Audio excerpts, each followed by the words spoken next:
Mary Cappello, and I want to welcome everyone to part 3, the finale to a 2-day program that we've been calling Working and Playing with Paul Brody. It's about 70 degrees outside, right? Yay! But I'm so glad you chose the better, deeper, more lasting, because isn't it likely to snow tomorrow, warmth of today's Inter-Arts event.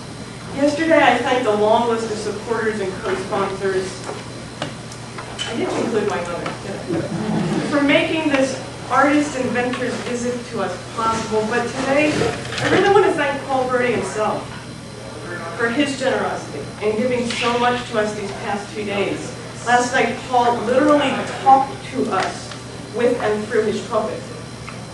Wittily, soulfully, disarmingly, and later musically conversed with accordionist Christina Crowder in homage to German Jewish music that was only recently rediscovered and that had originally been birthed in the darkly cataclysmic period that marked the 20s and 30s in Berlin. I don't think many of us slept last night. Paul has just now come from a workshop that he offered to undergraduates in brass. I want to thank Mark Burney for making that meeting possible, and Jerry Carew for his help and enthusiasm in coordinating today's event here in the music department, and now kindly offering to videotape for us. Thank you so much.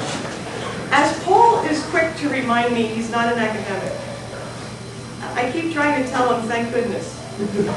We know, we're glad, and maybe there's something to teach academics. And this afternoon's presentation brings us to the unique forms that Paul has created in radio documentary and sound installation. Paul is a performer whose work has crossed into a number of intersecting arenas and locales. He's a live wire and a deeply gentle man. He's a capacious listener, though it doesn't say this on his CV. It could say professional listener. With an interest in social justice and whose work is more than anything welcoming in a world bent on exile. Now, sticking to a practice of eschewing the sort of bio you can readily access on Wikipedia, today 2 PhD candidates in English, poet scholars Andre Katkoff and Michael Landreth, are going to offer an improvisatory introduction to Paul Brody in the spirit of his work. I do need to make 1 or 2 more announcements, though, again, breaking that flow. You know I hate flow. I do need to announce some very new news about Paul, and that is that he's just been commissioned to do a sound installation for the Pierre Boulez Saal in Berlin. That's the new, heavily funded contemporary performance space led by Daniel Barenboim. The focus of that commission will be on the work of Anton Weber, of interest, I'm sure, to any serious student in music or literature of the avant-garde. And on that note, the bathrooms are really hard to find. It's the most avant-garde building. He's also hard at work on another commission based on the voices of interpreters of testimony at the Nuremberg trials. So right now, this includes music for accordion, cello, trumpet, and clarinet.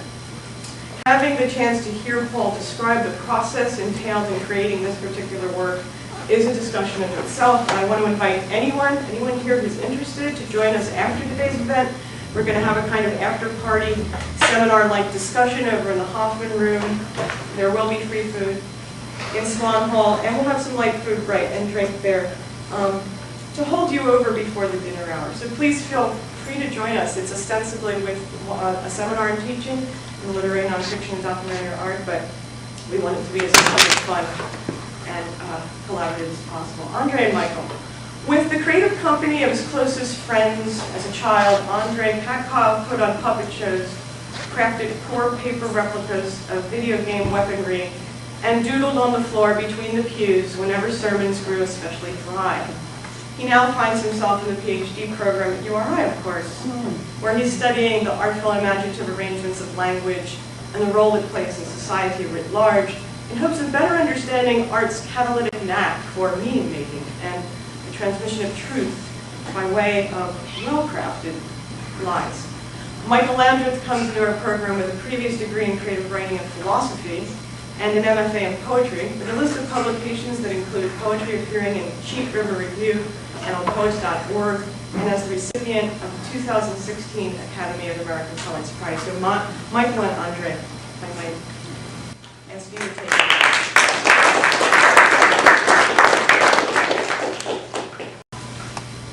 Brody is both a musician and a storyteller. That is, he uses music to tell stories.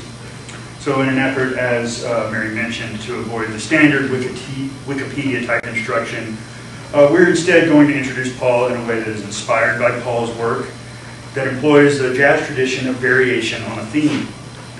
Of course, the theme is Paul's story and his work, and I think you'll recognize variations.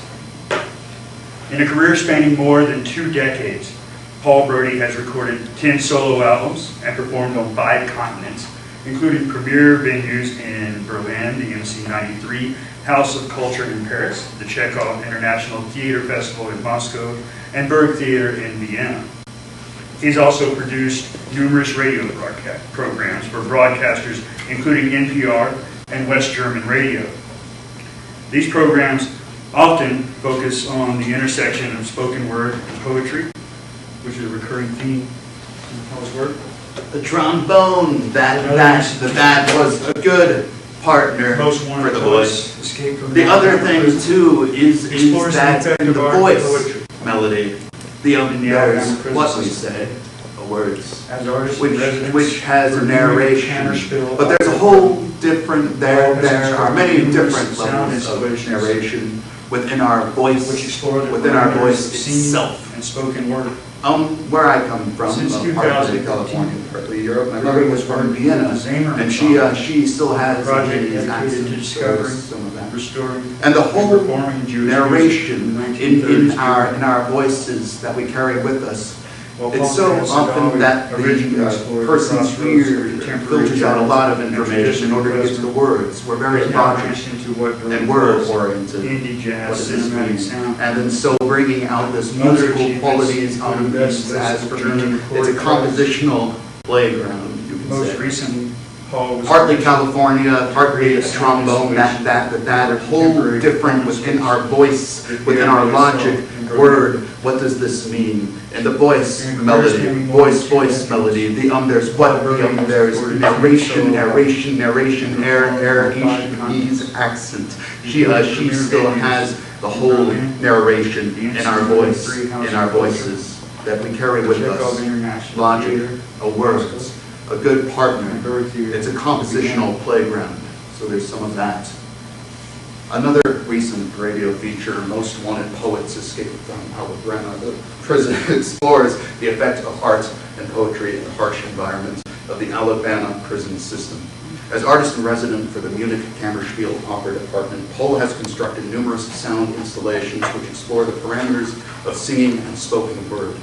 Since 2015, Brody has worked with the Zamer Ensemble, a project dedicated to discovering, restoring, and performing Jewish music from 1930s Germany. There was a story about my city that was just a snake of sound, a black cloud hanging around and mumbling about the past until the past started clapping its hands, which was part of the story. The subway rumbling under our feet was part of the story, and the wind, the clamor and clang of the chain-link fencing enclosing the downtown housing project was part of it.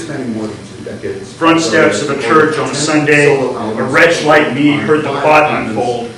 Friday nights, the characters circled over the football games, alive in the melodies of marching bands. July 4th, wailing the sky, chestnuts popping across the speakers in the mall at Christmas.